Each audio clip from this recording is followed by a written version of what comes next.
Good afternoon, everyone. Fine. चलिए तो we are discussing the genetic material, and till now what we have studied is the DNA as a genetic material. The properties which DNA has to become the genetic material are, right now I am recollecting all four basic properties which is required to the material to be a genetic.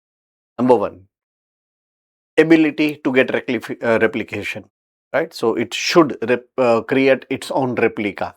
DNA can, RNA cannot. Number two is stability. So as we know that DNA is more stable, RNA is less stable molecule. Property number three, mutation. The ideal genetic material should replicate, should be stable. So stability and mutation, they both are anti-parallel to each other. I mean, if the substance is more stable, it provides less or slow mutation. RNA being very active metabolically, it provides fast mutation.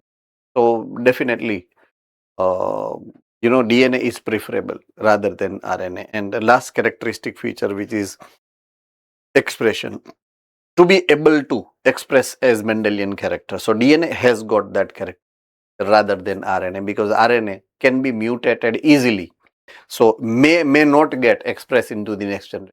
It may vary into the next generation. So that's the feature of the DNA, not RNA. And that's the comparison given here. Self-replication is the characteristic feature of DNA rather than RNA. Stability, so DNA is more stable. Mutation, RNA is fast mutating element, whereas DNA is a slow, providing the base of evolution, what I mean, and expression.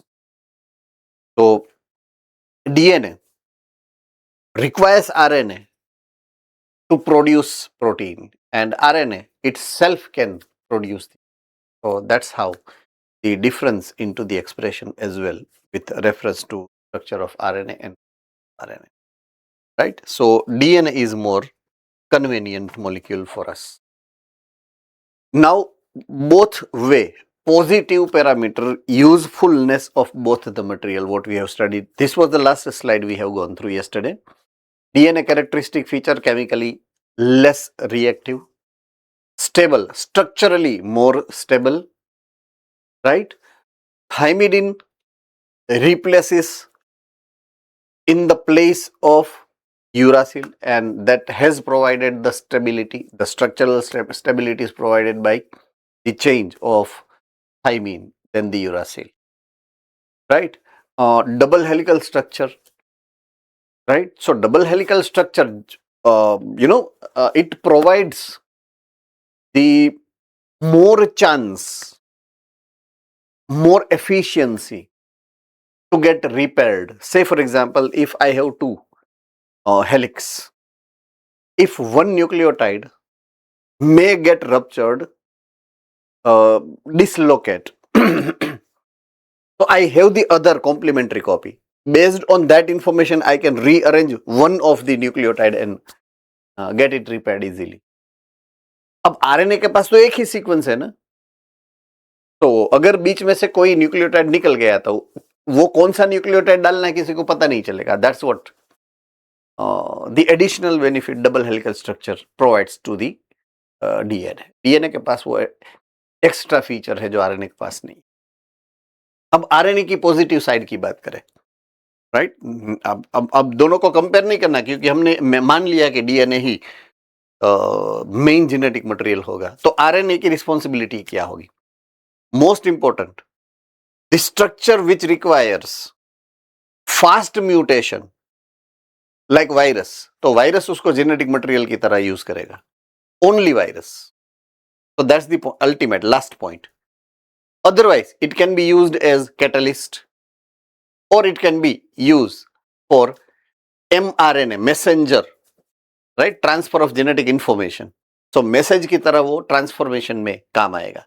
तो protein synthesis के लिए वो utilise होगा. तो ये 2 point उसके लिए है, मींस हायर लेवल के ऑर्गेनिज्म के लिए, और ये है वायरस के लिए.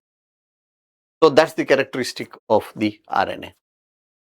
अब बात आती है कि आरएनए कम्स फर्स्ट और डीएनए कम्स. तो with respect to evolution, RNA was the first genetic, right? Not DNA. So RNA was the first material which was a very primitive genetic material. I mean, so the first genetic material was RNA, not DNA. Now there is, right now we have sufficient evidence that essential life processes such as number 1 metabolism, number 2 translation, number 3 splicing, all these activities, I repeat, number 1 metabolic activities means protein synthesis, metabolism pura. Number 2 translation,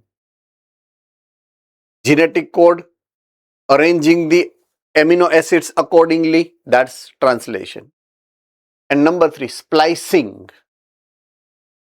right? वो आपको नहीं पता है अभी splicing क्या है. Later on in this chapter only we will study about splicing. अभी मैं नहीं बताने वाला हूं. स्प्लाइसिंग जस्ट एक नेम है जो आपको अभी कंसिडर कर लेना है. तो ये सब एक्टिविटी आरएनए कर रहा है. RNA is responsible to do these activities. Metabolism कर रहा है, ट्रांसलेशन कर रहा है, स्प्लाइसिंग कर रहा है, वो सब एक्टिविटी आरएनए कर सकता है. We have enough adequate information, adequate knowledge about those activities of RNA. Fine. So it was the first and primitive genetic material for us. So if I talk about what is RNA world, so RNA is not only genetic material, not only first genetic material, but also used as a catalyst, providing the message, working as a catalyst, and being a genetic material. Genetic material है फिर भी वो as a catalyst काम कर सकता है. Ready? Okay. अब है इनस्टेबिलिटी. ये उसकी एक नेचर है, कैरेक्टर है उसका, इनस्टेबिलिटी और अनस्टेबल होना. तो अनस्टेबल होने का मतलब होगा डायरेक्टली वो हाइपर एक्टिव है. क्या है? हाइपर एक्टिव है ना. हाईली रिएक्टिव, देखिए यहां पर लिखा है. बहुत ही रिएक्टिव. अब प्रॉब्लम क्या है? जब इवोल्यूशन की बात है, जब हेरिडिटी की बात है, तब कोई भी लिविंग ऑर्गेनिज्म, उसका नेचर, बेसिक नेचर ऐसा है कि we want to retain our characteristic features, we want to forward these characteristic feature into our next generation. हमें उसको बदलना नहीं है. वो बदल जाता है वो अलग बात है. हाँ, हमें नहीं बदलना है. नेचर को बदलना है, हमें नहीं बदलना है. We want to retain our characteristic feature. I hope I am getting everything what I am saying. है ना? All right, good. So हमें उसको retain करना है.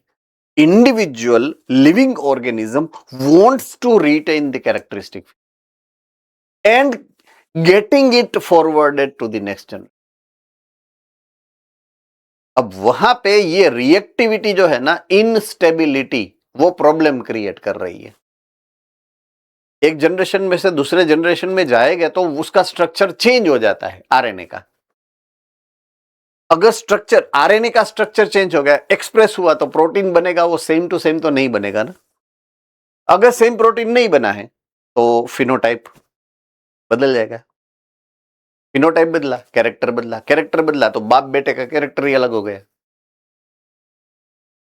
तो RNA could not be easily get utilized for heredity. Hereditarily वो convenient नहीं है, व्हाट आई मीन।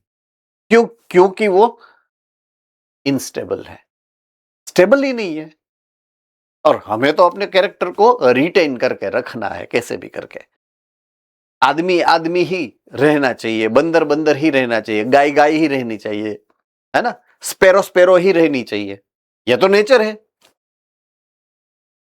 तो इसीलिए थोड़ा सा चेंज करके हमने डीएनए में से ही आरएनए को मॉडिफाई करके बनाया है। हमने मतलब नेचर ने, हमने मतलब आपने या मैंने नहीं। तो नेचर ने क्या करा होगा कि आरएनए में से डीएनए होगा और चेंज हुआ होगा, right. So there are many characteristic feature what you can count, you can correlate between them. तो पहली कैरेक्टरिस्टिक फीचर क्या चेंज करी होगी? नंबर 1, आरएनए होगा वो शॉर्ट होगा।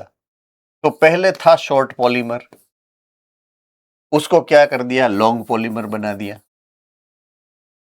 एक चेंज ये हुआ, राइट। दूसरा चेंज क्या हुआ, किसी को पता है? ओके, बूझ।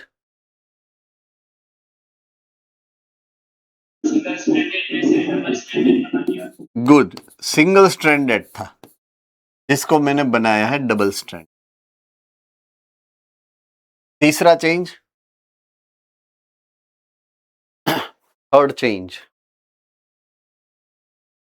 बोलिए।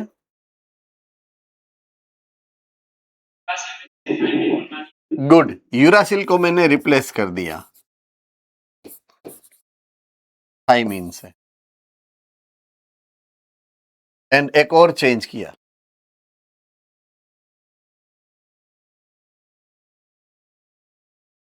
बोलिए।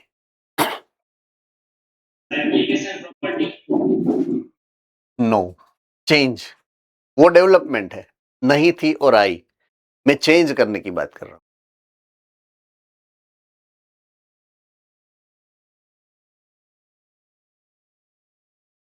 बोलो जेनिफ। आरएनए अनस्टेबल हो गया। अनस्टेबल में से स्टेबल बनाने के लिए क्या किया है वो मैं पूछ रहा हूं। यस बाइली सेंटर, आप बोलिए।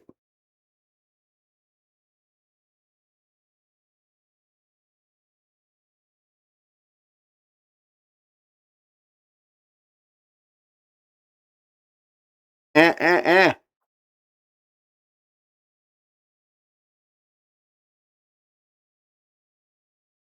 हाँ अभी खुला, बोलो।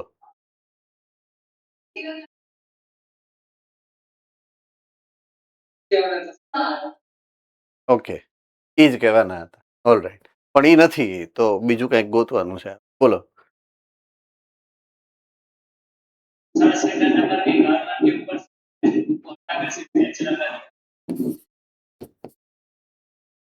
आपको बोलना यह था राइबोस की में से डीऑक्सीरिबो कर दिया। पेंटोस शुगर, जो राइबोस था उसको मैंने डीऑक्सीराइबोस कर दिया। क्यों, कैसे करा? पेंटोस की जो केमिकल स्ट्रक्चर है उसमें सेकंड नंबर का कार्बन है, उसमें से OH में से O निकाल के H रख दिया, तो डीऑक्सीराइबोस हो गया।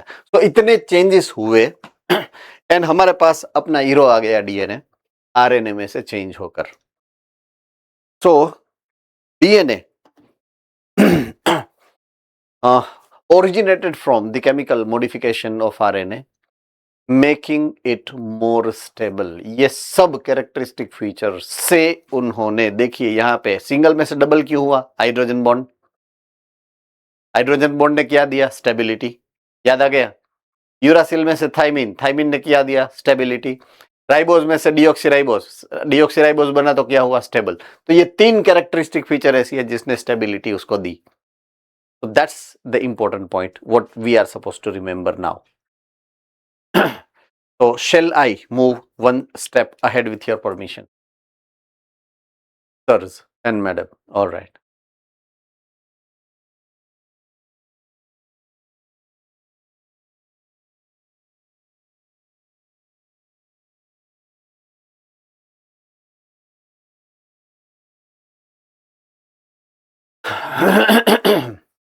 Significance of DNA structure. DNA का जो अपने स्ट्रक्चर अभी हमने डिजाइन करा आरएनए में से, इसके पहले की स्लाइड में हमने क्या करा, आरएनए में से 4 डिफरेंट मॉडिफिकेशन करे और हमने डीएनए बनाया। तो हमें क्या बेनिफिट हुआ? What are the significances we are getting from? Number 1, बहुत ही इंपॉर्टेंट कैरेक्टर है, now we are storing the information. Information कौन सा? Genetic information. किसके लिए? पर्टिकुलर कैरेक्टर को एक्सप्रेस करने के लिए। किसके लिए? पर्टिकुलर कैरेक्टर को एक्सप्रेस करने की जो इंफॉर्मेशन, जेनेटिक इंफॉर्मेशन है, उसको हम स्टोर कर सकते। ओके, आरएनए में स्टोर क्यों नहीं कर सकते? डीएनए ही क्यों स्टोर कर सकता है? एनी यू कैन यू जज द क्वेश्चन?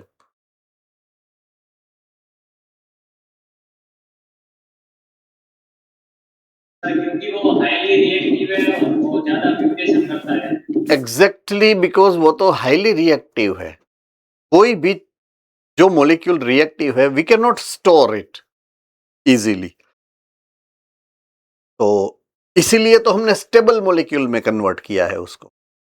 Fine, okay. अब यहां पर अपने पास इंफॉर्मेशन स्टोरेज करने के लिए एक बहुत ही बढ़िया सा हमने एक ऑप्शन निकाला है। यहां पर क्या पता है? हमने सिंगल जो स्ट्रैंड थी उसको डबल स्ट्रैंड बनाया है। ये हमने अभी इसके पहले की स्लाइड में एक्सप्लेनेशन में लिया था। सिंगल स्ट्रैंड में से हमने क्या करा? डबल स्ट्रैंड बनाई। अब सिंगल स्ट्रैंड में से डबल स्ट्रैंड बनी ना, तब यहां पर हमको मिले ये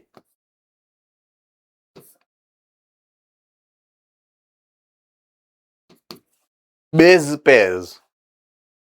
समझ रहे हो ना आप मेरी बात को? बेस पेयर्स मिले हमें। एडेनिन के सामने थाइमिन का बेस पेयर हुआ, साइटोसिन के सामने ग्वानिन का बेस पेयर हुआ, राइट? तो हमारे अभी जो डिस्कशन के सेंटर में है ना, वो बेस पेयरिंग है।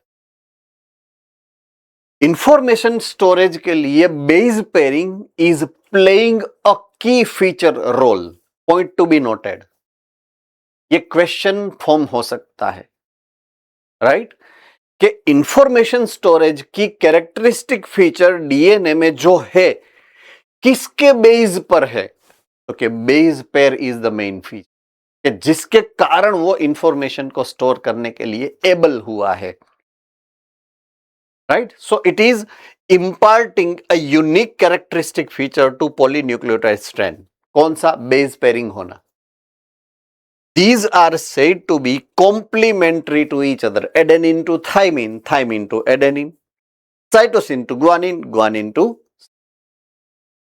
right? So that's one of the most important nature and significance DNA has got. Done? अब मेरे पास ये इंफॉर्मेशन है कि मेरे पास एक स्ट्रैंड है, उसके सामने अगर बेस पेयर करूं तो मेरे पास कॉम्प्लीमेंट्री स्ट्रैंड है। एम आई करेक्ट और नॉट? तो एक स्ट्रैंड है और दूसरी उसकी कॉम्प्लीमेंट्री स्ट्रैंड है, कॉम्प्लीमेंट्री स्ट्रैंड। अब उससे मुझे क्या फायदा होगा? मुझे ये मिलेगा,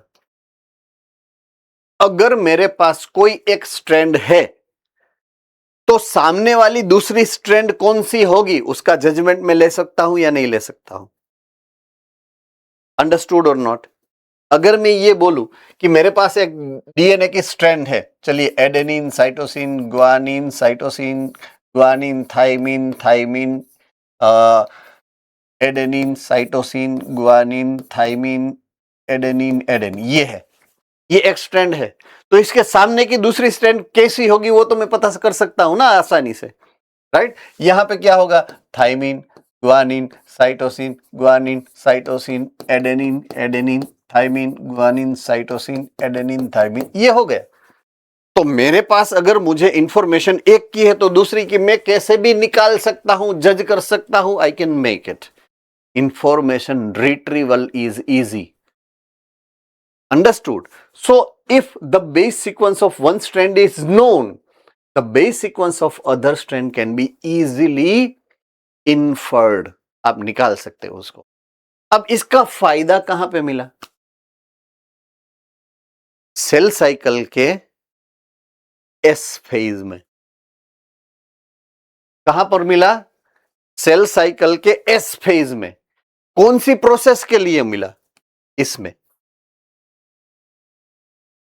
रेप्लिकेशन में मिला मुझे. हमारे पास कोई भी डीएनए डबल स्ट्रैंडेड है तो रेप्लिकेशन में होगा क्या? ये स्ट्रैंड खुल गई, खुल गई, खुल गई. दोनों के सामने एक एक नई जो कॉम्प्लीमेंट्री स्ट्रैंड फॉर्म हो गई तो एक में से दो हो गया. कम ऑन, सिंपल सी बात है. I hope I am getting the point perfectly, right? तो वो ये जो कैरेक्टरिस्टिक फीचर है, number one reason main base pairing, complementary होना. कॉम्प्लीमेंट्री होने से फायदा क्या होगा? आपके पास एक स्ट्रैंड नोन है तो दूसरी आप बना सकते हो. बनानी है तो उसका यूज कहां पे करना है? उसका यूज रेप्लिकेशन के लिए करना है, right? So at the time of cell division, जब मुझे एक सेल में से दो सेल बनाकर दोनों को सेम टू सेम इंफॉर्मेशन देनी है, तब मैं इसका यूज करने वाला हूं. इसका बेनिफिट मुझे तब मिलने वाला है. इसीलिए तो मैं बोल सकता हूं ना कि एक जनरेशन में से दूसरे जनरेशन में मैं कैरेक्टर को, stored information को I can carry forward. So that's why DNA is well capable of doing that. So each strand of DNA, let's call it the parental DNA, act as a template for synthesis of new strand. हमारे पास original दो थी, दो complementary. खोल के एक original है, दूसरी सामने नहीं बनेगी. एक ओरिजिनल है पेरेंटल, दूसरी सामने नहीं बनने वाली है. तो हमारे पास टोटल एक कॉपी थी, अब दो कॉपी हो गई है. Is it very clear? Right? All right. तो अब आ रहा है last point, faithful copy. Faithful copy word बहुत ही मस्त है. Very handsomely they have put this word forward to you. Handsomely faithful copy. क्यों फेथफुल कॉपी? फेथ का मतलब क्या हुआ? 100% एक्यूरेसी. उसको ही फेथ बोलेंगे ना हम. तो क्यों ऐसा है? एडेनिन के सामने अगर मैं साइटोसिन रखना चाहूं तो रख सकता हूं. ग्वानिन तो क्या रखना पड़ेगा मुझे? Only thymine. खत्म बात. ये हो गया. ये फेथफुल कॉपीइंग बोलते हैं. क्या बोलते हैं? 100% एफिशिएंट काम होता है. अगर एडेनिन है तो उसके सामने थाइमिन ही आएगा, थाइमिन है तो एडेनिन ही आएगा, ग्वानिन है तो साइटोसिन ही आएगा, साइटोसिन है तो ग्वानिन ही आएगा. There is no other option. 100% correct copy. Why? Base pair, law of base pair, complementary, law of being complementary, ये वर्क करेगा यहां पर. So you have faithful copy. इसीलिए तो मिस्टेक नहीं होती है. और अगर बाय मिस्टेक हो गई, बाय मिस्टेक हो गई, तो उसको हम बोलेंगे म्यूटेशन. क्या बोलेंगे? म्यूटेशन, जो कि रिजल्ट होगा कोई ना कोई टाइप की एबनॉर्मालिटी में. I hope you are getting that point perfectly. So जो प्रोसेस हमने अभी सीखी, in this way your double helical which is called progeny is formed. Double helical means दो हो गए. Double helical is formed which is exact copy of parent. Parent में एक थी, अब जो दो बनी वो दोनों पेरेंट की कॉपी ही होंगी. So you can make faithful copy of original parental DNA by replication, and that is because of law of being complementary. Done? Any doubt? तो हमें डीएनए बनाने के इतने सिग्निफिकेंस मिले कि हम उसको जनरेशन बाय जनरेशन फॉरवर्ड करेंगे ना, तो वो हजारों नहीं, लाखों नहीं, करोड़ों साल तक वो वही same to same characteristic feature को रिटेन कर सकता है। Say for example, eyes are used for watching. अब स्टार्ट में करूं कहां से? वर्टिब्रेट्स से। सबसे पहले फिश। तो फिश की आंख देखने का काम करती है, आपकी आंख क्या करती है? सेम। करेक्ट और नॉट? तो आप सोचिए, फाइलम, एक ही फाइलम, अलग अलग ऑर्डर है तो भी, अलग अलग क्लास है तो भी वो सेम टू सेम कैरेक्टर है। एक ही कैरेक्टर है, आंख का काम है देखना। अगर आंख पेट में है तो भी देखेगी, अगर ईगल में है तो भी देखेगी, अगर ह्यूमन में है तो भी देखेगी, अगर फिश में है तो भी देखेगी, फ्रॉग में है तो भी देखेगी, एंड लिजर्ड में है तो भी देखेगी। सभी में देखने का ही काम करते। तो वहां से आ रहा है वो कैरेक्टर, यहां तक पहुंच गया, अभी भी वही कैरेक्टर है, सेम टू सेम।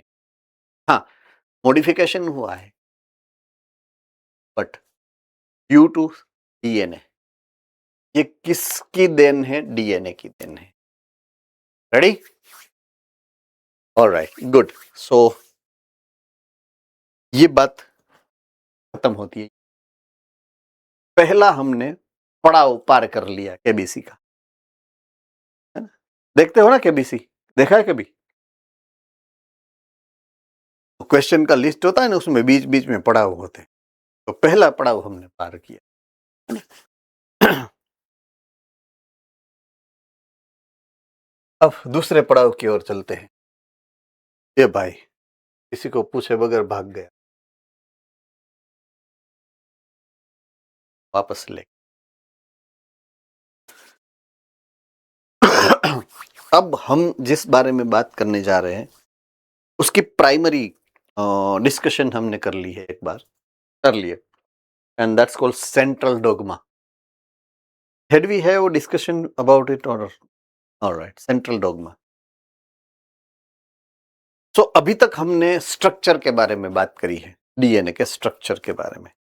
अब हम जो समझने वाले हैं वो है उसका function.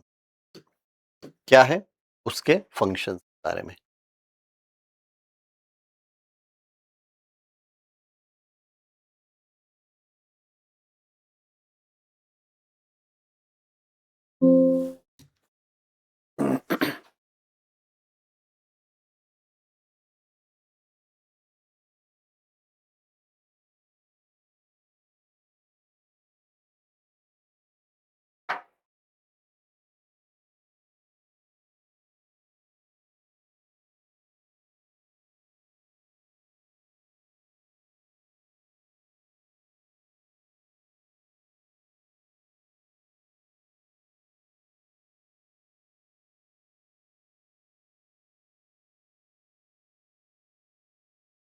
The heading what you see here, मेरे बैकग्राउंड में डीएनए का ब्लूप्रिंट का डायग्राम है ये।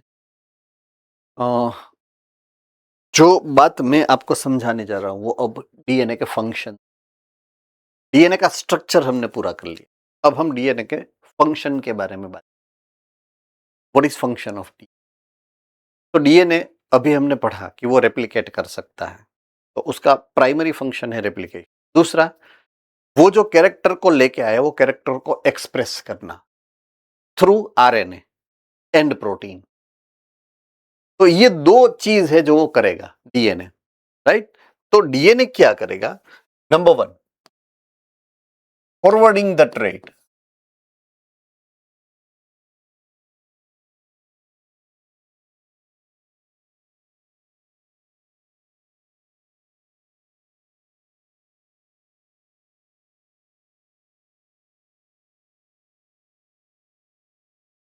राइट? दूसरा क्या करेगा? Expressing trait.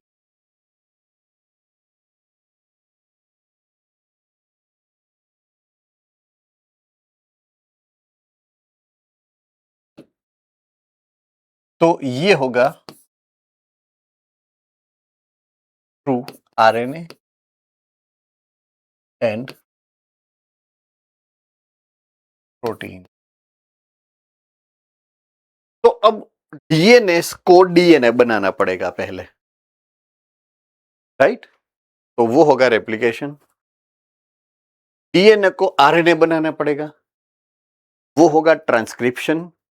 एंड आरएनए को प्रोटीन बनाना पड़ेगा, वो होगा ट्रांसलेशन। तो ट्रांसलेशन एंड ट्रांसक्रिप्शन ये हो गया जीन एक्सप्रेशन। डीएनए को डीएनए बनाना है, वो होगा रेप्लिकेशन। तो अल्टीमेटली ये दोनों काम के लिए इसको ये करना पड़ेगा। फर्स्ट नंबर जो है फॉरवर्डिंग द ट्रेट, उसके लिए रेप्लिकेशन करना पड़ेगा। दूसरा एक्सप्रेसिंग द ट्रेट, उसके लिए जीन एक्सप्रेशन के लिए उसको डीएनए से ट्रांसक्रिप्शन एंड ट्रांसलेशन के थ्रू प्रोसेसेस करनी पड़ेगी। क्लियर? देखिए नीचे, processing and transfer of biological information. तो पहला है ट्रांसफर, ये रहा। दूसरा है प्रोसेसिंग, तो मैंने ये रहा। सिंपल। आप इसको जानते थे, राइट? यहां पर अलग टर्मिनोलॉजी से उसको एक्सप्रेस किया है, बाकी यही है जो प्राइमरी इंफॉर्मेशन जो आपने जहां से ये चैप्टर को हमने स्टार्ट किया था by explaining this two characteristic feature, वही पर है। तो हम अभी ये दोनों प्रोसेस डीएनए से कैसे होती है वो प्रोसेस जो हो, वन बाय वन एक फ्लो के अंदर हम देखने के लिए जा रहे हैं। फाइन। तो सबसे पहले बात करते हैं the replication, right? I think central dogma के प्रिंसिपल को हमने पहले सुना है ना? सेंट्रल डोग्मा तो हमने ऑलरेडी एक्सप्लेन कर लिया है ना? यस और नो? All right, good. तो first part of central dogma is the replication, which is the basis of the life cycle. क्यों? Cell cycle. सेल साइकिल में रेप्लिकेशन होगा तो ही डॉटर सेल बने। तो नए सेल बनते हैं तो ही लाइफ है, वरना लाइफ एंड हो जाए। तो that's why replication is becoming the basis of life cycle. नई लाइफ आएगी, से फॉर एग्जांपल अगर नया ऑर्गेनिज्म क्रिएट होता है तो उसके अंदर कैरेक्टरिस्टिक फीचर कहां से आएगी? डीएनए में से। डीएनए कहां से आएगा? रेप्लिकेशन से। तो नई लाइफ तभी है जब डीएनए है, एंड डीएनए इसीलिए है जब रेप्लिकेशन है। इसीलिए life is the basis of life cycle, sorry replication is the basis of life cycle. Doubt?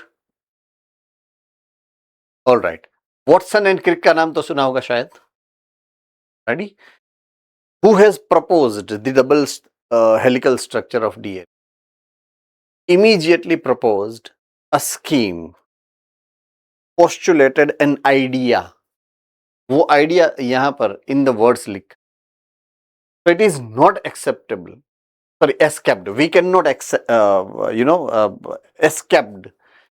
Notice that a specific pairing, adenine, thymine, guanine, cytosine, have postulated immediately suggest possible copying mechanism for the genetic material, right?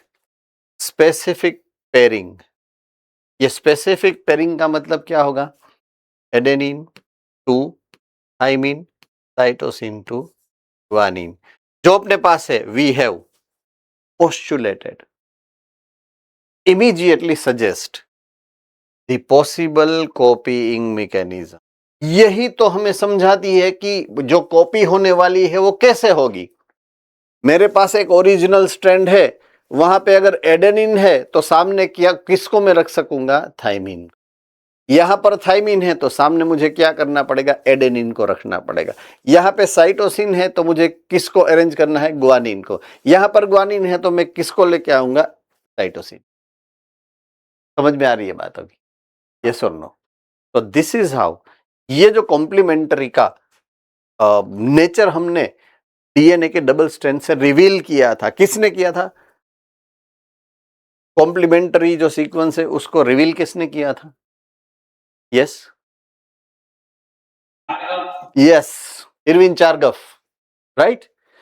तो इसी से हम जान पाए replication का पूरा mechanism कि कैसे कॉपी होता है रेप्लिकेशन के. So this scheme suggest that two strand separate and act as a template for new, जो बनने वाली है नई, for the synthesis of new complementary strand. अब इसका मतलब क्या है? सिंपल लॉजिकल एक्सप्लेनेशन से आता हूं. से फॉर एग्जांपल मेरे पास ये एक डीएनए है, राइट. ये एक डीएनए है मेरे पास. अब होगा क्या, ये जो है स्ट्रैंड ये खुल जाएगी. से फॉर एग्जांपल ये खुल गई, आप समझिए ये खुल गई है. अब उसके सामने नई स्ट्रैंड कॉपी होगी. ये यहां पे होगी, ये यहां पे होगी. अंडरस्टूड है ना. तो इस हिसाब से पहले जो सिंगल स्ट्रैंड थी, एक थी डीएनए की, एक ही स्ट्रैंड मेरे पास. अब मेरे पास ये एक है और ये दो है, दो स्ट्रैंड है मेरे पास. ओके, ये पहली बात पता चली आपको, मैं जो समझाने जा रहा हूं. ओके, अब मैं एक दूसरी चीज यहां पर रिवील कर रहा हूं आप, राइट. से फॉर एग्जांपल ये पेरेंटल डीएनए, आप ऐसा समझ लीजिए ये पेरेंटल डीएनए. तो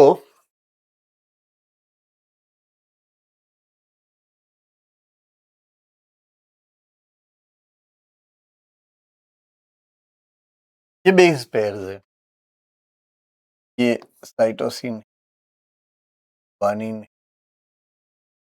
है, ग्वानिन, साइटोसिन, साइटोसिन है, ग्वानिन है, एडेनिन, ग्वानिन है. ऐसी ये सीक्वेंस है. तो उसकी कॉम्प्लीमेंट्री सीक्वेंस क्या होगी? G A T T T T A A T T T, ये हो गई. अब मैंने इसको अलग कर दिया दोनों को, तो एक ये ऊपर वाली है, तो मैं उसको यही सेम टू सेम हो जाएगा. T T T A A,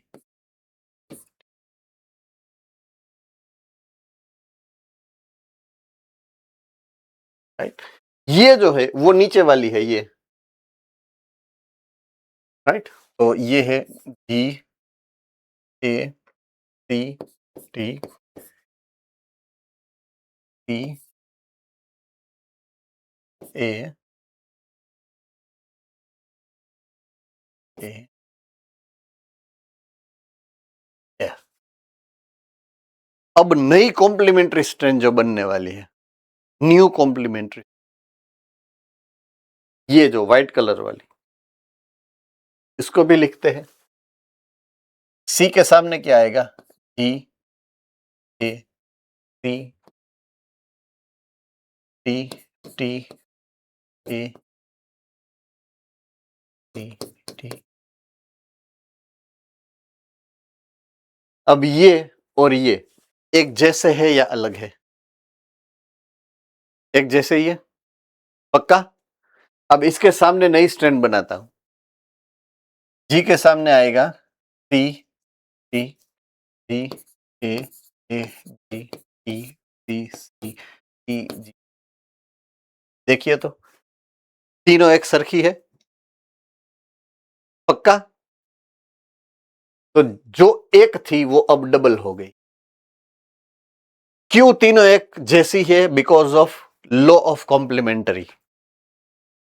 complementary है इसीलिए ऐसा हुआ कि तीनों एक जैसी है. दोनों जो डॉटर स्ट्रेन बनी, डॉटर स्ट्रेन, वो पेरेंटल स्ट्रेन जैसी ही है, सेम टू सेम कॉपी हुई. चलिए, इसमें डाउट है किसी को कोई भी? पक्का ना? All right. तो ये जो वर्ड था आगे की स्लाइड में कॉम्प्लीमेंटरी, तो ये मेरे लिए ये फर्स्ट कॉम्प्लीमेंट्री स्ट्रेंथ थी, ये टेम्पलेट थी, टेम्पलेट। ये जो ऊपर की थी वो टेम्पलेट थी, नई बनी वो कॉम्प्लीमेंट्री है। समझ में आ रही है बात? ये जो थी ये दूसरी टेम्पलेट थी, ये तो ये जो बनी नई वो कॉम्प्लीमेंट्री थी। तो एक टेम्पलेट थी पुरानी वाली जो पेरेंटल थी, वो जो नई बनी वो कॉम्प्लीमेंट्री स्ट्रैंड बनी। तो कॉम्प्लीमेंट्री स्ट्रैंड कैसे बनी है? जिस हिसाब से टेम्पलेट में उसको बेस मिला उसके हिसाब से कॉम्प्लीमेंट्री बेस को उसने अरेंज करा, तो पूरी स्ट्रैंड जो है कॉम्प्लीमेंट्री स्ट्रैंड बनी। चलो, डाउट है किसी को कोई भी? पक्का?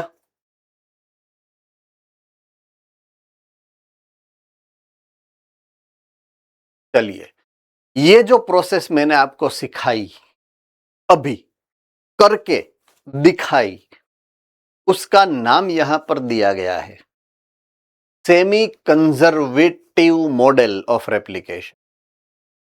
क्या? Semi conservative replication. ऐसा क्यों? क्यों पता है? ये पेरेंटल है, से फॉर एग्जांपल ये है पेरेंटल,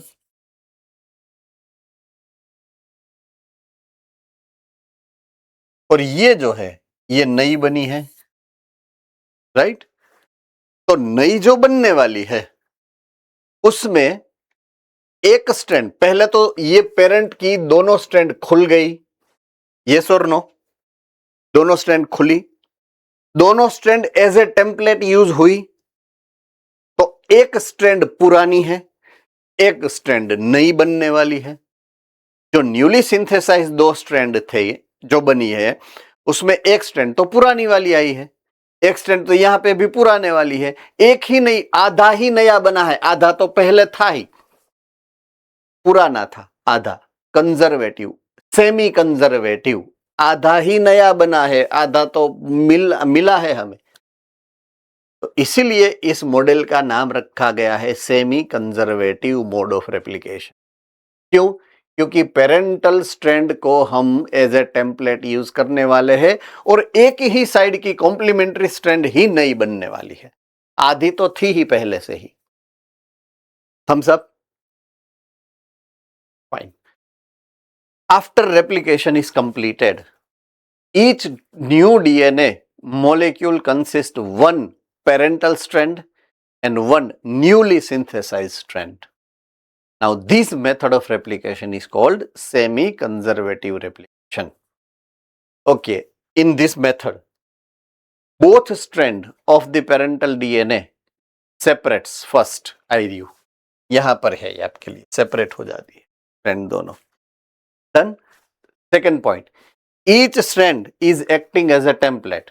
ये टेम्पलेट है, ये टेम्पलेट है। Now third, each new DNA molecules contain one old one new strand. Understood or not? Right. So इस मेथड को हमने बोलना है semi conservative model of replication. चलिए, डाउट है तो मैं एक्सप्लेन करता हूं, नहीं है तो मैं नेक्स्ट स्लाइड पर जाता हूं। नहीं है? गुड। फाइन। कोई भी चीज साइंस में अगर किसी ने हाइपोथेसिस को प्रेजेंट करा कि भैया मैं ये सोचता हूं कि ऐसा होगा, तो कोई एक्सेप्ट करता नहीं। यूजुअली वो बोलता है प्रूव इट, कम ऑन, कायदे जैसा, विथ प्रूफ ही आपको जाना पड़ेगा। तो जो चीज हमने अभी समझी, राइट, वो वॉटसन और क्रिक ने ही दिया है। सेमी कंजर्वेटिव वाला जो मॉडल का रिप्रेजेंटेशन है, वॉटसन एंड क्रिक ने ही दिया है। But again, experimental proof they could not be able to present at that time. उसके बाद एक्सपेरिमेंटल प्रूफ दिया गया है, वो ये है अपना next point of view, experimental proof of replication. जो सेमी कंजर्वेटिव मॉडल है, मैं उसकी बात कर रहा हूं। The experiment is called Meselson and Stahl experiment. I repeat, Meselson and Stahl experiment. Right, लिख लीजिए, it is most IMP. Right, it is most IMP. All right, to prove DNA replication is semi-conservative, Matthew Michelson and Franklin Stahl conducted important experimentations. Right? उन्होंने क्या किया? Test tube लिया, test tube के अंदर culture medium लिया और उसके अंदर बैक्टीरिया ई कोलाई को ग्रो किया। क्या किया? ग्रो किया। किसको किया? ई कोलाई को। राइट, अब हमारा ग्रो करने का टारगेट क्या था? रेप्लिकेशन। रेप्लिकेशन किसका होता है? डीएनए का होता है। डीएनए का कंस्टिट्यूएंट कौन सा है? राइट, अब उसके बारे में सोचा मिशेल्सन ने। समझ रहे हो मेरी बात को? स्टाल ने, कि मुझे टारगेट अगर डीएनए के स्ट्रक्चर को करना है। अब रेडियो एक्टिविटी से काम इसने नहीं लिया था, तो डीएनए को पुरानी स्ट्रैंड एंड नई बनने वाली स्ट्रैंड, इन दोनों को उसको अलग करना था। समझ रहे हो मेरी बात को?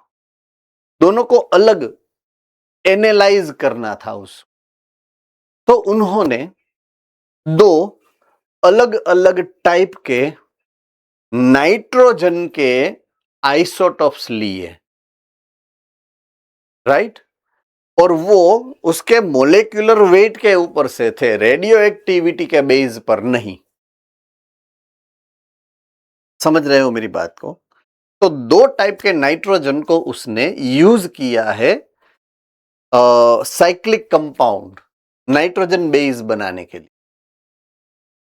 उसी नाइट्रोजन बेस के ऊपर से न्यूक्लियोटाइड्स बने, उसी में से डीएनए बने। राइट, तो पहले उन्होंने क्या, कौन से दो टाइप के नाइट्रोजन बेसिस को लिया, सॉरी नाइट्रोजन के एटम्स को लिया, उसके बारे में बात। राइट, एक है, वो है N15।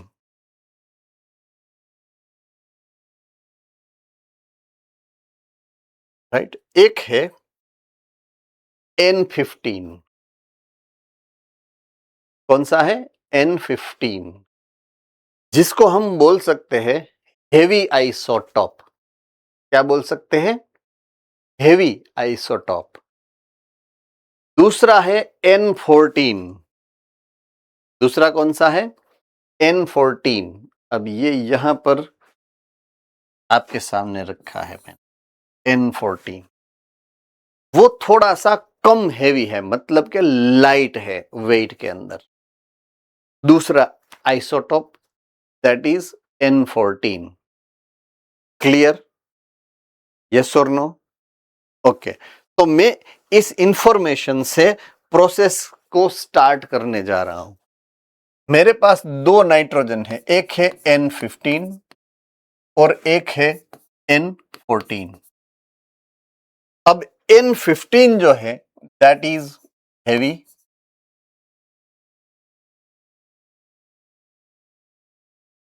और N14 जो है दैट इज लाइट।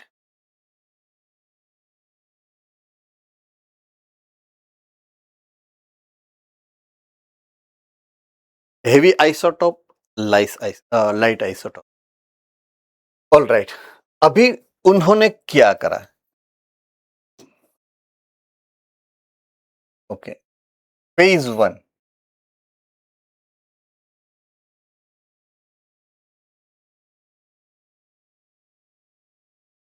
एक टेस्ट ट्यूब ली,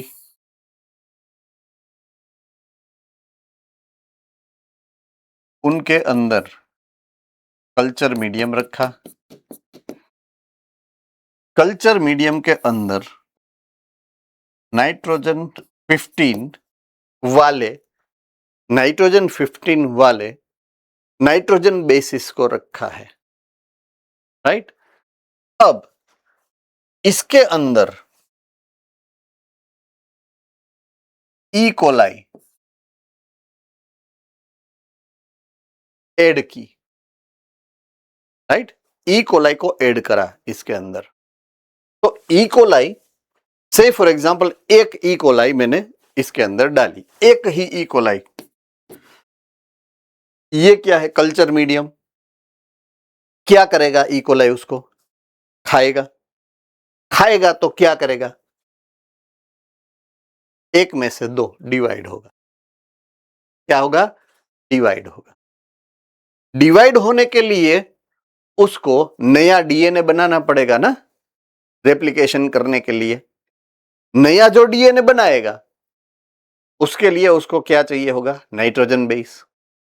कहां से लेगा नाइट्रोजन बेस, मीडियम में से ही। तो जो नई स्ट्रैंड बनेगी उसके अंदर, नई स्ट्रैंड के अंदर नाइट्रोजन बेस जो बनेगा वो N15 वाला होगा। आपको समझ में आ रही है बात मेरी कि नहीं, यस और नो? ओके, तो ये है एक ओरिजिनल, ये पुराना ओरिजिनल डीएनए है, राइट। अब ये जब रेप्लिकेशन करेगा तो ये अलग हुआ, दोनों दोनों डीएनए अलग हुए। आप समझना मेरी बात को, दोनों डीएनए अलग हुए। इसके सामने ये एक डीएनए बना, ये दूसरा डीएनए बना, कॉम्प्लीमेंट्री स्ट्रैंड बनी।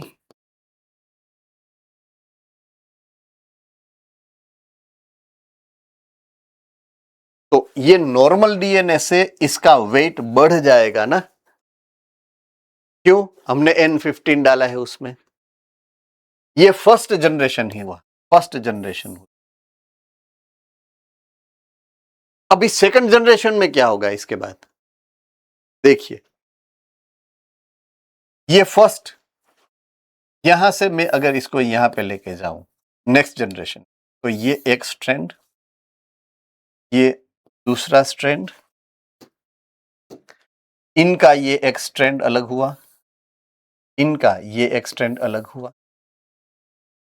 रेडी, ये 4 स्ट्रैंड है, 1 2 3 4, मैंने 4 स्ट्रैंड बनाए। चलिए देखिए यहां पर, है ना। अब नई कॉम्प्लीमेंट्री स्ट्रैंड बनेगी, देखिए यहां पर बनी, यहां पर बनी, यहां पर बनी एंड यहां पर बनी, तब कॉम्प्लीमेंट्री स्ट्रैंड बनी।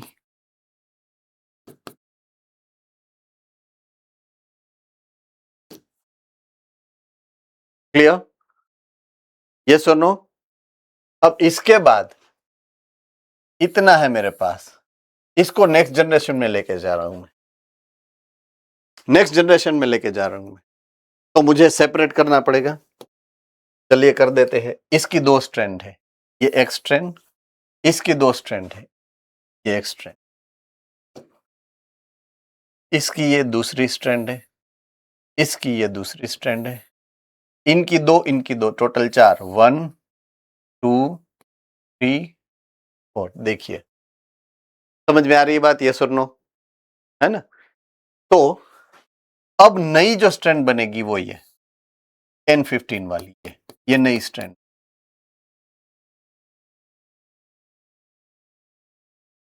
ये नई स्ट्रैंड।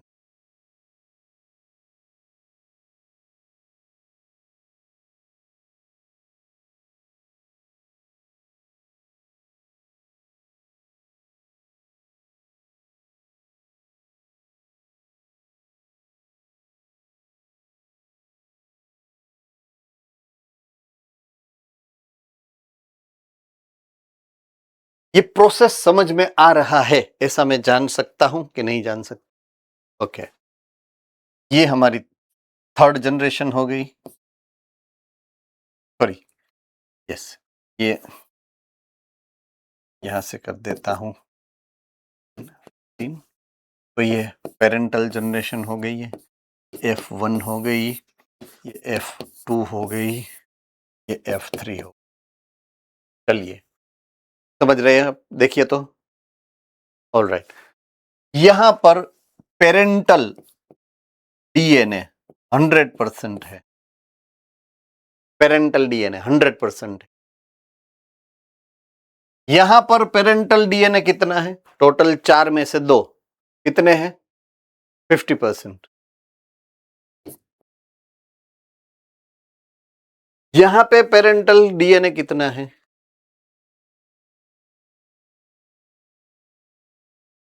टोटल 1 2 3 4 5 6 7 8 स्ट्रैंड में से 2 कितना हुआ? 25। यहां पे कितनी है?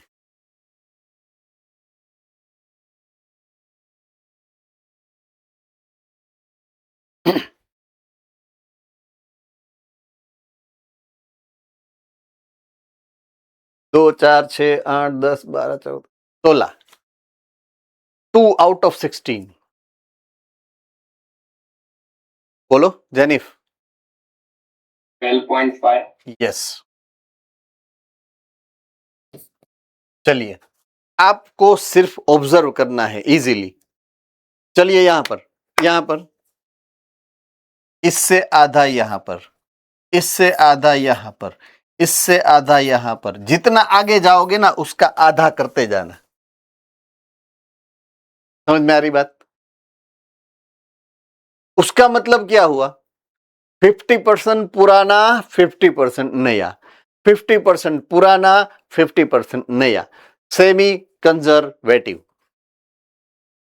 ओके, इसी बात को उसने एक स्टेप और आगे बढ़ाया। क्यों? क्योंकि साइंस का नियम है, सिंगल प्रूफ से कोई मानता नहीं है। समझ में आ रही है बात? अब उन्होंने क्या करा देखिए, अब उन्होंने प्योर N15 वाले को आइसोलेट किया। फॉर एग्जाम्पल F3 में सॉल्यूशन में से जो ये टेस्ट ट्यूब है, टेस्ट ट्यूब के अंदर ये है, तो टेस्ट ट्यूब के अंदर 2 टाइप की प्रोजेनी हो सकती है, राइट? ये पेरेंटल है, पेरेंटल। इसको मैं हाइब्रिड बोलूंगा, ये हाइब्रिड है। ये पेरेंटल है, ये हाइब्रिड है। रेडी? क्यों?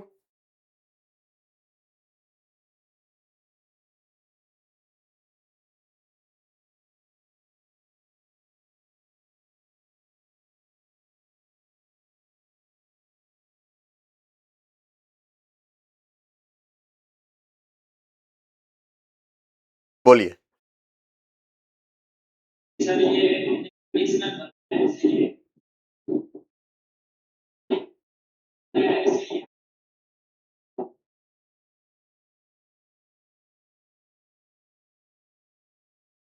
गाज रहा है, आवाज नहीं पहुंच।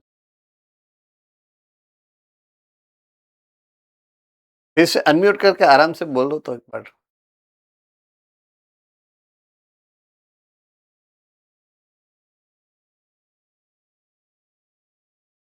क्योंकि ये हमने नहीं बनाया, नहीं इनके कल्चर में। ओके, देखिए, अगर दोनों स्ट्रैंड पेरेंटल है, ओरिजिनल है, तो मैं उसको पेरेंटल बोलता हूं, राइट? एक स्ट्रैंड पेरेंटल है और उसके सामने दूसरी जो है वो नॉन पेरेंटल है, तो आधी पेरेंटल आधी नॉन पेरेंटल, उसको मैं बोलूंगा हाइब्रिड। क्या बोलूंगा? हाइब्रिड। रेडी? ये याद रख लेने हैं, ये वर्ड का मीनिंग ऐसा होता है, हाइब्रिड का मतलब एक पेरेंटल एक नॉन पेरेंटल। अगर दोनों नॉन पेरेंटल है ऐसे, तो ये न्यूली सिंथेसाइज्ड या तो नॉन पेरेंटल है, राइट?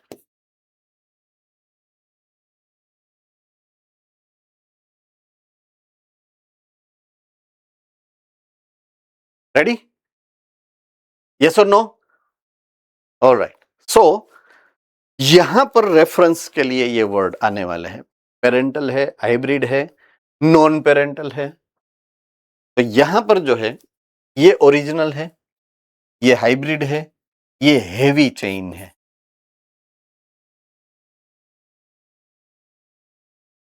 क्या है? हेवी। तो अभी F3 जनरेशन अगर इसके अंदर है तो उसके अंदर दो टाइप की चेन हो सकती है, हाइब्रिड चेन है and non parental heavy chain है डीएनए की। समझ रहे हो मेरी बात को? है ना? अब दोनों को मुझे अलग करना हो तो हेवी और लाइट वो तो वजन के हिसाब से ही करना पड़ेगा, डेंसिटी के हिसाब से ही। तो लिक्विड के अंदर डेंसिटी के हिसाब से अगर मुझे सेपरेशन करना है कोई भी मटेरियल का जो डिसॉल्व नहीं है, राइट, तो उसको मुझे सेंट्रीफ्यूज करना पड़ेगा। याद आ गया? है ना? तो इस टेस्ट ट्यूब को जब मैं सेंट्रीफ्यूज मशीन के अंदर डालूंगा, आप समझना, तो अगर हाइब्रिड है तो वो यहां पर बीच में एक लेयर बनाएगा, ये हाइब्रिड है, ये हाइब्रिड का लेयर हुआ। और जो हेवी चेन है ना वो नीचे लेयर बनाएगी, ये हेवी चेन है।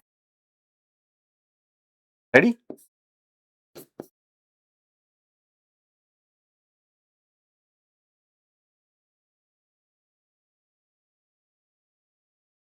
इतना समझ में आ गया? यस और नो? तो अब मैं हाइब्रिड को हेवी से अलग कर सकता हूं, है ना? तो मैंने क्या लिया पता है? एक टेस्ट ट्यूब के अंदर इसको आइसोलेट करके लिया, N15 को। क्या लिया? N15 वाले ई कोलाई को मैंने लिया है।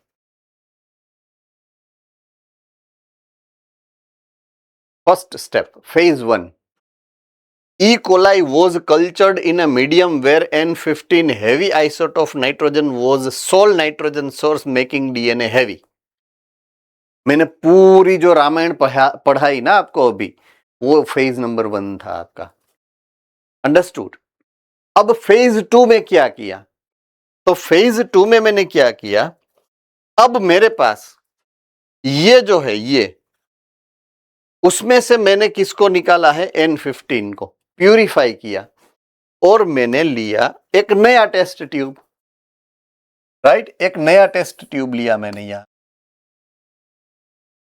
इसमें मैंने एक नया सॉल्यूशन डाला, इसके अंदर मैंने N14 डाला, not N15, point to be noted, right? मैंने क्या डाला इसके अंदर? N14, N14 कैसा है? लाइट है या हैवी है? देखिए तो लाइट है। कैसा है? लाइट। तो इसके अंदर मैंने जो ई कोलाई डालना है, इसके अंदर जो ई कोलाई जाएगा वो हेवी, यानी कि N15 वाला ई कोलाई है। तो ई कोलाई के अंदर N15 वाली चेन है, हेवी चेन है। एंड जो मैंने सॉल्यूशन रखा है टेस्ट ट्यूब के अंदर, उसके अंदर N14 लाइट चेन है। समझ में आ रही है बात? तो अब वही प्रोसेस जो हमने आगे की स्लाइड में देखा, सेम टू सेम यहां पर रिपीट होने वाला है। समझ में आ रही है बात? है ना? तो चलिए, क्या रिपीट होगा? तो ई कोलाई का जो सबसे पहला पेरेंटल जनरेशन है, उसका जो डीएनए है वो होगा N15 वाला। ये डीएनए है N15 में, इसको आपकी बुक में जैसे रखा है ऐसे रख रहा हूं, हाँ ऐसे, ये N15 है।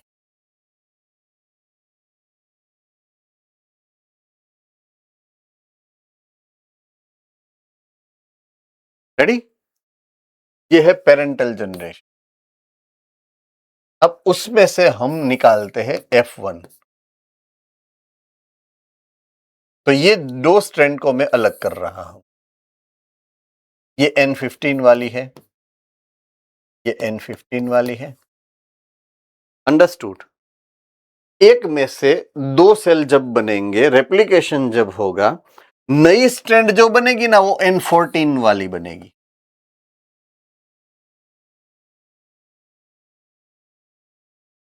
ये आइडिया हो गया है ये क्या बोल रहा है ना? N15 वाली बनेगी। तो जो 2 बनी यहां पर वो दोनों हाइब्रिड है ना? दोनों हाइब्रिड है, तो ये पेरेंटल है, मींस हेवी चेन है, ये हाइब्रिड चेन है। यहां पे हेवी 100% है, यहां पे हेवी 50% है, 50% लाइट है। क्लियर? अब उसमें से F2 अगर हम बनाए,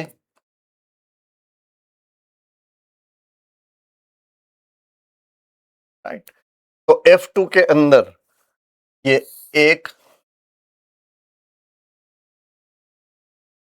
ये 2, 3 और ये 4 ओरिजिनल स्ट्रैंड है। 1 2 3 4 सेपरेट करने के बाद इतनी है मेरे पास। रेडी? अब नई जो बनेगी, पहले तो इसके नोट डाउन कर लेते हैं। ये है N15 वाली, 2 चेन, और 2 चेन है इनके पास N14 वाली। देखिए, डाउट? अब नई चारों 4 नई बनेगी। ये नई जो बनेगी N14 वाली ही बनेगी। यहां पे जो नई बनने वाली है N14 वाली ही बनेगी। यहां पे जो नई बनने वाली है N14 वाली ही बनेगी, और लास्ट जो नई बनेगी वो भी N14 वाली बनेगी।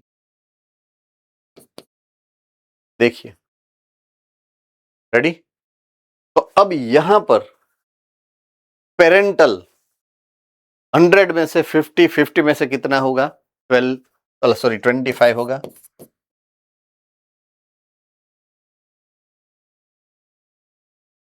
यहां पे एक और एक 2 हाइब्रिड है।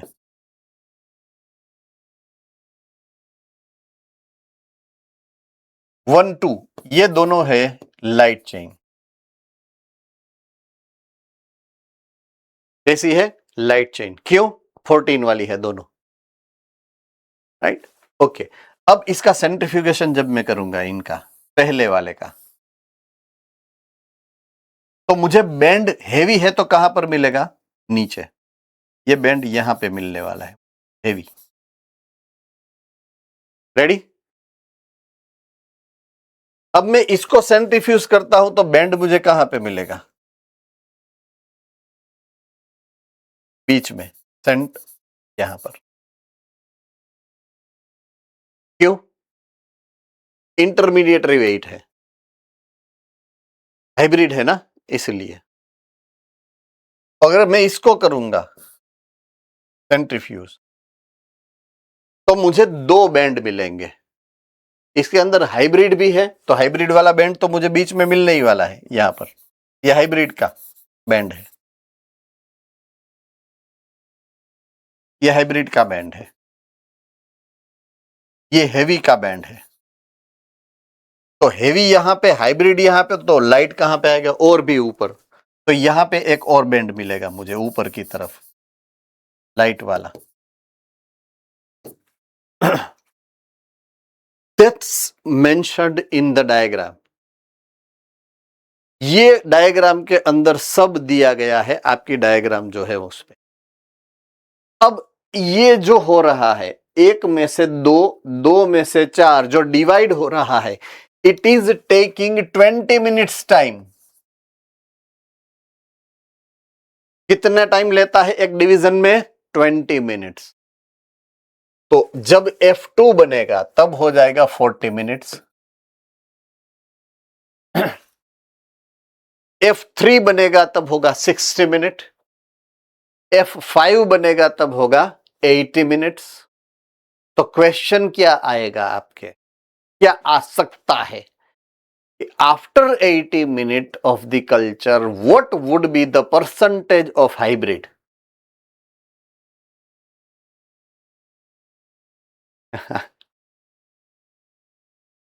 समझ आ रही बात?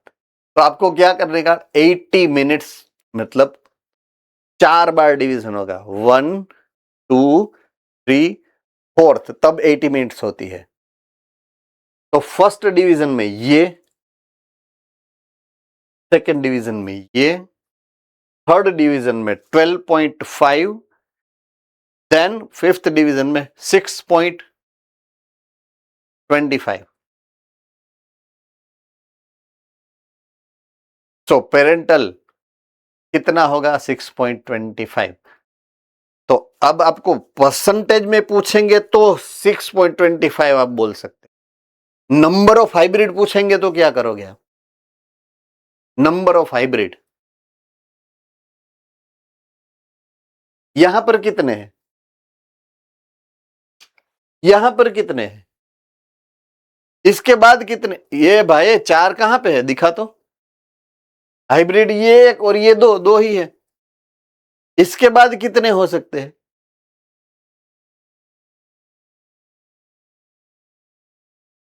जेनिफ बोल रहा है 4।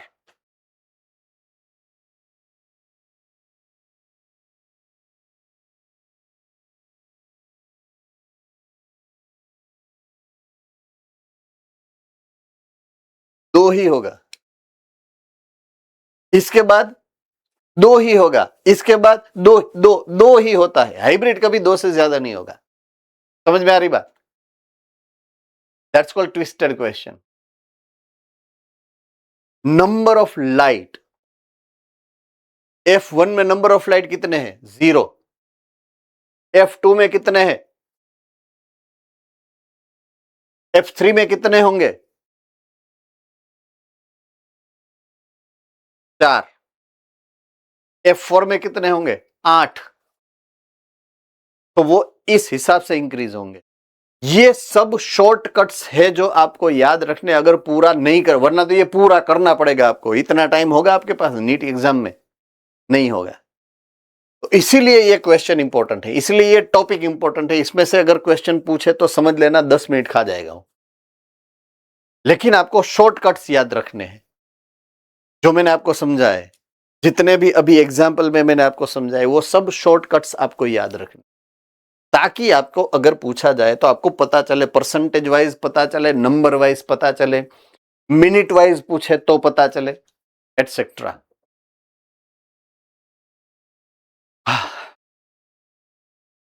आई होप कि आपको समझ में आ गया कि इसमें आपको कितने कितने तरीके से कंफ्यूज कर सकते हैं, है ना? तो it is matter of taking it lightly when you are appearing into the exam. इतना आराम से समझ के ही आपको ये पॉइंट आगे रखना पड़ेगा। तो the diagram which is given in your book is this.